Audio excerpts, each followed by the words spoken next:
और अब बड़ी खबर का रुख करते हैं। उपराष्ट्रपति चुनावों के लिए अधिसूचना जारी हो गई है। तो ये बड़ी खबर, उपराष्ट्रपति पद का इस समय खाली है और उपराष्ट्रपति पद के लिए 9 सितंबर को चुनाव होगा। 9 सितंबर को उपराष्ट्रपति पद के लिए चुनाव होगा। तारीखें तय हो गए हैं। 9 तारीख का इसका चयन हुआ है। 9 सितंबर को उपराष्ट्रपति चुनावों के लिए चुनाव होगा।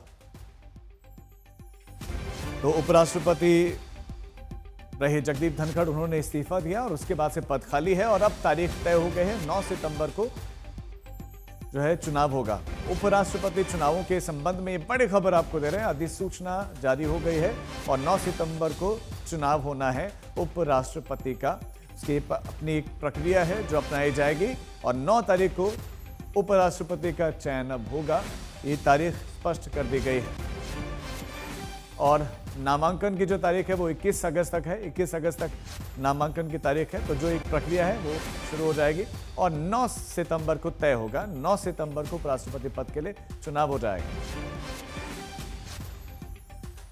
तो उपराष्ट्रपति जगदीप धनखड़ रहे और उन्होंने इस बात कारणों से इस्तीफा दिया और उनके इस्तीफे के बाद से पद खाली था और अब उपराष्ट्रपति पद के लिए चुनाव की तारीख का ऐलान हो गया है और 9 सितंबर की तारीख है जब वो जो है चुनाव होगा।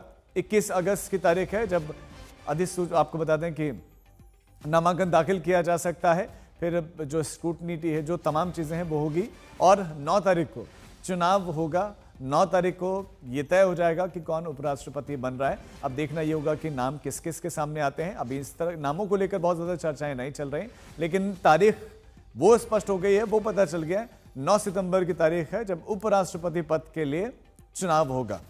संजय शर्मा हमारे संवाददाता हमारे साथ जुड़ गए। संजय, क्या क्या प्रक्रिया रहेगी, क्या क्या तारीख रहेगी, किस चीज के लिए आप बताएं। हाँ बिल्कुल, जैसा कि आज तक पहले ही बता रहा था कि बस किसी भी समय उपराष्ट्रपति के चुनाव का ऐलान हो जाएगा, क्योंकि कल ही निर्वाचन आयोग ने कहा था कि उन्होंने वोटर लिस्ट को फाइनल कर लिया है। तो ऐसे में अब जो पोलिंग है, अगर जरूरत पड़ी तो 9 सितंबर को होगी और उसी दिन अगर विपक्ष ने, कई बार ऐसा होता है कि एक ही उम्मीदवार पर सहमति बन जाती है तो पोलिंग की नौबत नहीं आती। इसलिए निर्वाचन आयोग ने कहा कि अगर जरूरत पड़ी तो 9 सितंबर को पोलिंग होगी और बाकी उसी दिन देश को नए राष्ट्रपति का ऐलान हो जाएगा, क्योंकि देर रात तक मतगणना पूरी हो जाती है। तो अगले दिन सुबह नया राष्ट्रपति 10 सितंबर को मिल जाएगा। ठीक है संजय, आप हमारे साथ बने रहे। तो ये बड़ी खबर आपको दे दें, 9 तारीख को 9 सितंबर को ये तय हो जाएगा। अभी देखना ये होगा कि कितने नामांकन इसमें आते हैं। अगर एक ही नाम आता है तो फिर वो निर्विरोध चुने जाएंगे उपराष्ट्रपति, लेकिन अगर दूसरे नाम भी आते हैं, सत्ता पक्ष और विपक्ष की तरफ से भी कोई नाम आता है तो वो आपको बता दें कि फिर जो है चुनाव होगा वो 9 तारीख को होगा। संजय हमारे साथ लगातार बने हुए। संजय, उपराष्ट्रपति कैसे चुना जाता है हमारे देश में, उसकी भी एक बार प्रक्रिया बताएं। उसमें वोटिंग में कौन शामिल होता है?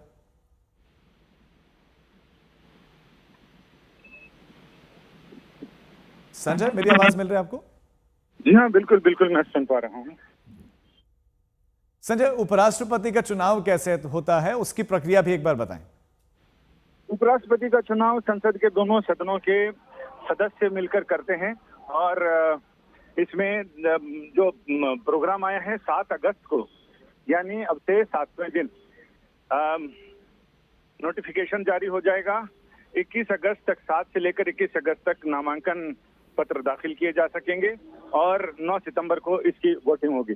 तो सबसे पहले ये होता है कि इलेक्टोरल कॉलेज तय हो जाता है कि कौन कौन से मेंबर हैं जो इसमें वोट करेंगे और इसके साथ ही नामांकन की प्रक्रिया, नामांकन के बाद जिस दिन पोलिंग होती है, नामांकन पत्रों की छंटनी और नाम वापस अगर कोई लेना चाहे तो, और फिर लगभग 20 से 25 दिन कैंपेनिंग के लिए मिलते हैं और जिस दिन पोलिंग होती है उसके साथ ही इसमें लोकसभा और राज्यसभा के राष्ट्रपति और उपराष्ट्रपति चुनाव के लिए लोकसभा और राज्यसभा के महासचिव बारी बारी से चुनाव अधिकारी बनते हैं, प्रिजाइडिंग ऑफिसर। तो ये अब प्रक्रिया बस शुरू हो गई है। जैसे 7 तारीख को नोटिफिकेशन होगा वैसे ही 7 तारीख को नोटिफिकेशन के साथ ही नामांकन की प्रक्रिया शुरू हो जाएगी। संजय, क्या इस बार इंटरेस्टिंग रहेगा उपराष्ट्रपति का चुनाव, क्योंकि ठीक ठाक नंबर लोकसभा में भी है ऑपोजिशन के पास में और राज्यसभा में भी, तो क्या चैलेंजिंग रहेगा? चैलेंजिंग तो तब रहेगा जब क्रॉस वोटिंग के बहुत चांसेस होते हैं, क्योंकि इसमें वोट दिखाने की परंपरा नहीं है। और ऐसे में क्रॉस वोटिंग जिस तरह से कांग्रेस में या इंडी गठबंधन में फूट रही है, कई राज्यसभा के चुनाव, बाकी अन्य चुनावों में क्रॉस वोटिंग होती है, तो इसमें एक नियम तो ये है कि कोई भी राजनीतिक दल व्हिप जारी नहीं कर सकता है कि इसी उम्मीदवार को वोट करना है। इसमें लोग अपनी अंतरात्मा की आवाज पर करते हैं।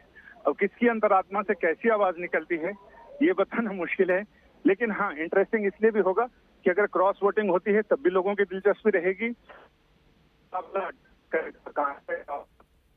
भी दिलचस्पी रहेगी। ठीक है संजय, आप हमारे साथ बने रहे। तो 9 सितंबर को उपराष्ट्रपति पद के लिए चुनाव होने वाला है, लेकिन उससे पहले 21 अगस्त की तारीख महत्वपूर्ण है, क्योंकि तब नामांकन दाखिल किया जाएगा। कितने नामांकन आते हैं ये देखने वाली बात होगी, क्योंकि अगर एक नामांकन आता है तब तो चुन लिया जाएगा, लेकिन अगर और भी नामांकन आते हैं तो फिर 9 तारीख को इसमें वोटिंग होगी।